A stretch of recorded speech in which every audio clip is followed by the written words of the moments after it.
We would like to introduce you to our commencement address. The class of 2019 is honored to have Mr. Michael Ivanov here today to encourage us to persevere in our future proceeding high school. Mr. Ivanov has been a motivational speaker for several years now and has had a passion for writing since he was a child. Born in the Soviet Union, he later immigrated to the United States as a young child and continues to live in Vancouver, Washington. Mr. Ivanov graduated with an associate's degree in computer applied science. He chose to pick a safe career that he knew he could succeed at and jumped into IT. After working for 3 years in the IT department of a company, he decided to start his own IT company named IT Tech. However, after being inspired by Paulo Coelho, writer of The Alchemist, Mr. Ivanov realized he wasn't following his dreams. He not only wanted to change his life, but he wanted to make an impact on a different generation and use his enthusiasm for writing to change lives. So he decided to become a motivational speaker, and since then has written a book called Mount of Olives, 11 Declarations to an Extraordinary Life. We are so thankful to have Mr. Ivanov here and that he could address us today, and we hope that you can be inspired by his story. Please join us in welcoming Mr. Michael Ivanov. Thank you.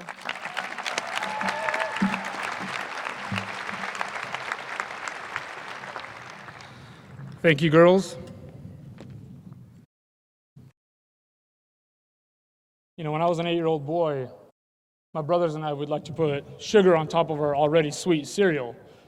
And so my mom wanted to stop us from doing that again. One day she walked in and I was doing it. She looked me right in the eye and she said, "Michael, if you eat too much sugar, your butt cheeks are going to stick together." To this day, I got to make sure that everything's okay back there if I have a big sugary donut or something. You see, sometimes people will say things to us that are going to change our lives forever. Class of 2019, sitting behind you are a whole lot of those people. You've got all the grandparents, the friends, the siblings, and all the people in your life closest to you who for the last 4 years have begged, bribed, threatened, pleaded for you guys to wake up every day on time, get to school, do your work, so that a day like today would be possible for you. So turn around and give them a big wave.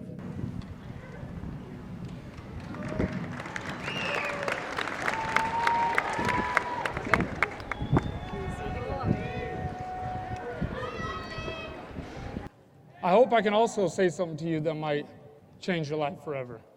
And even though, yes, you should watch your sugar intake, I do want to share another idea with you. And this idea might help you face that world that you're about to step into.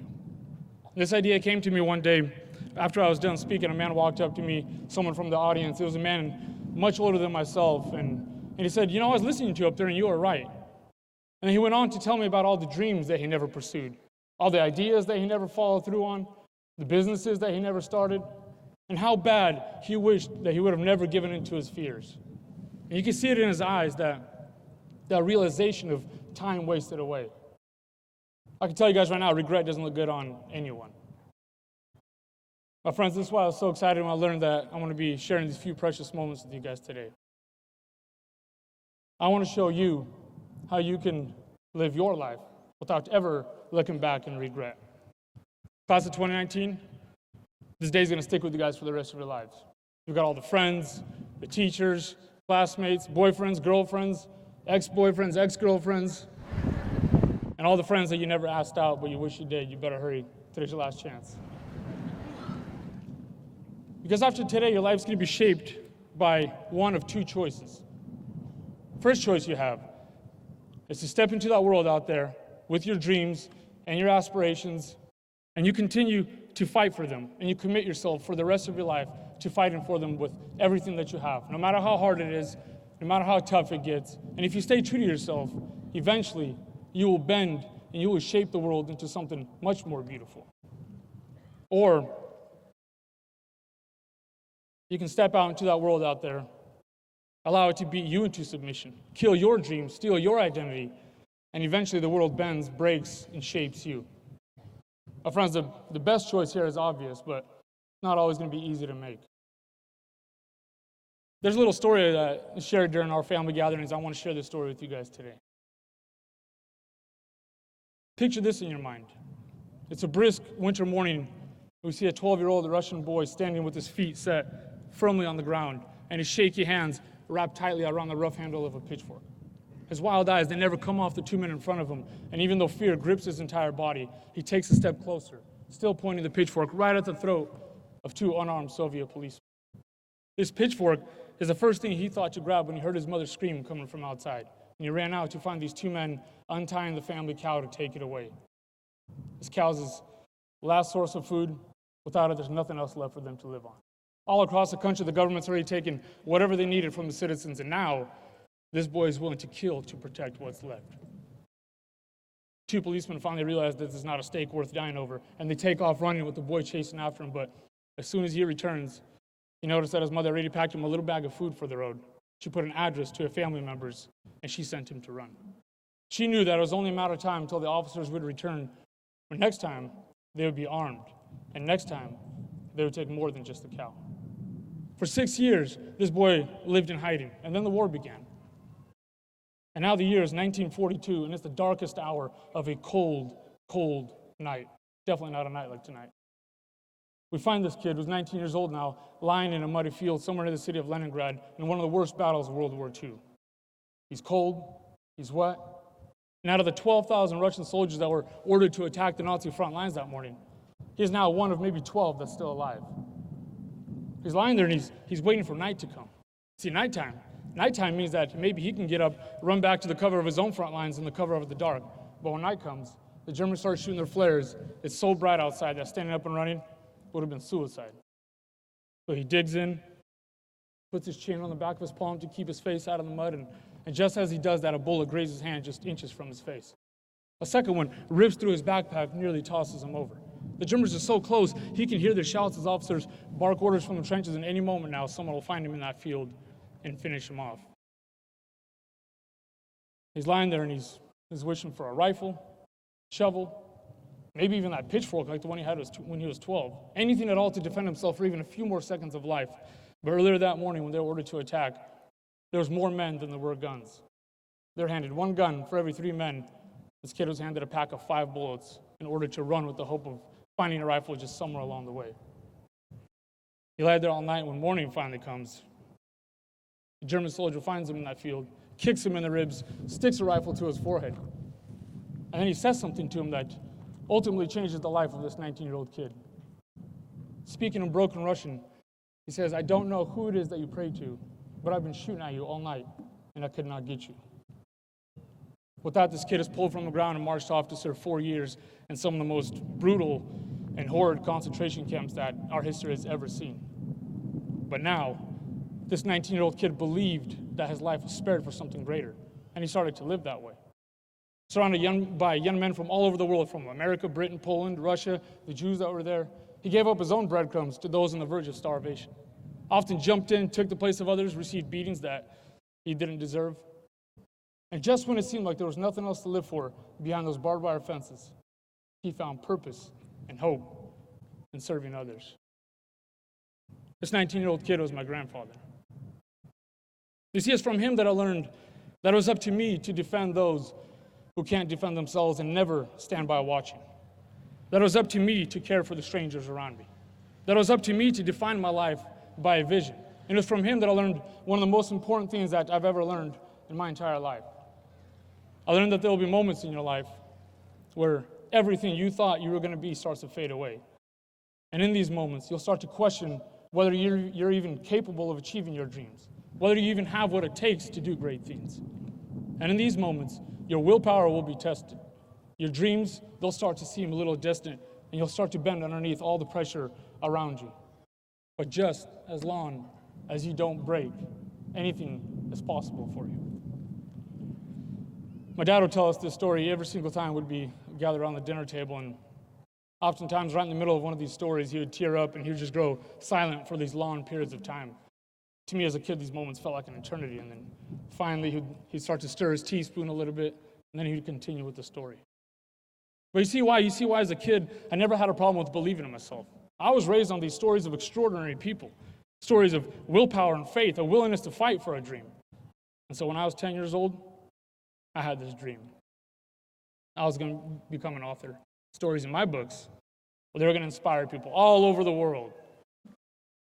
But something happens to us from those days when we're those little kids with the big eyes and the big dreams, to that day when nobody really knows when it happens, but suddenly we become adults. And now we're graduating. And now we've got to be realistic and smart about our career choices. And slowly we go from having a dream to change the world to bending underneath all of that pressure around us. And then we finally break and we give up on those dreams. When I was 11 years old, I got punched in the nose by a kid at school just because I was Russian. When I was 12, I got moved into a slower classroom because I wasn't catching on as quickly as the smart kids were. When I was 16, the girl I had a huge crush on, she told me I was too short for her. She stopped talking to me. When I was 17, I was told my invention ideas were stupid. When I was 18, I ran out of my speech class and I never came back. I did so bad on my first speech, I blacked out. I don't remember a single word that I said. By the time it was time for me to graduate out of high school, all my dreams had already been well beaten out of my spirit. But you see, we don't just happen to be born with limitations. It's little by little through these experiences that the world teaches us very quickly that we're nothing special, the things we really want in this life, they're not going to come all that easy. So you might as well sit down, shut up, and stop dreaming. And soon enough, we don't know who we are, where we are headed, or what we even wanted in this life. But class of 2019, you've got to keep fighting. Because one day you're going to look back on your life and you ask yourself whether you made the right choices, whether you did everything in your power to become the person that you wanted to become. Did you uphold your family values? Did you hold yourself to your highest standard?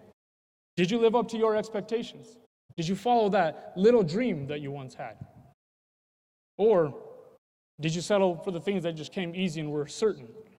Did you give in to the fear and settle for the security of a safe life at the expense of your greatest potential? Did you rob this world and all of humanity of the gift that only you could have given to this world? You see, if your life is defined by a dream, there's nothing that's going to stop you. No mistakes, no failures, no circumstances, no friend or foe, nothing can ever stop you.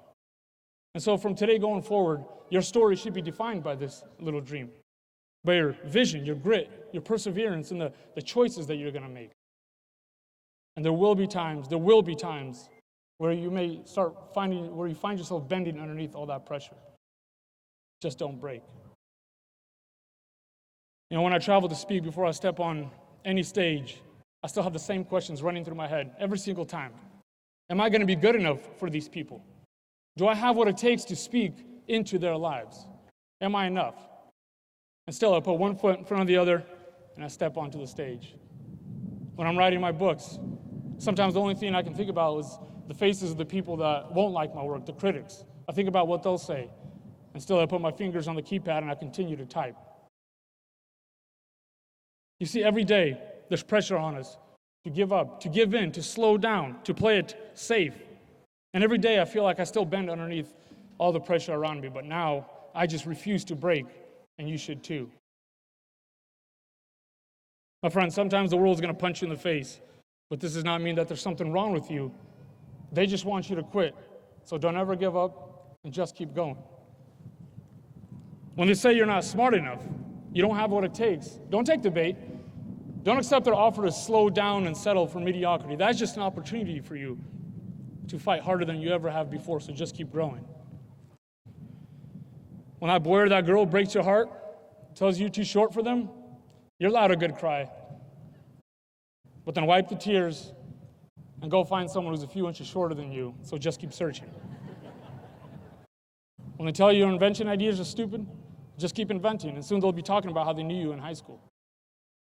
You black out during a speech and you run away, gather the courage, come back, try again. And you never know, you just might be invited to get back on a stage like this one. So just keep coming back. Class of 2019, write that book, sing that song, build that business, excel in that career, create that product, invent that tool, master that craft, follow that dream, and watch the world become a much more beautiful place around you. See, my friends, you don't have to have it all figured out yet. There's always going to be a stage that's going to seem a little bit too big for you, a little too scary for you. But you are no less capable than anyone out there in this world already doing amazing things. And so if you hold yourself to the highest standard, You set the greatest expectations for yourself, and you continue to seek and claw and scratch and fight for your dreams. And if you actually believe that it's possible for you, and you stop eating so much sugar so your cheeks don't stick together, then there are no limits to what you're going to do in this world. In this life, there will be times where you're going to find yourself bending from all the pressure around you. You just can't break. Class of 2019, live this way, and I promise you'll never look back on your life and regret. Thank you so much for allowing me to share this special moment with you guys today. Congratulations. I can't wait to see what you're going to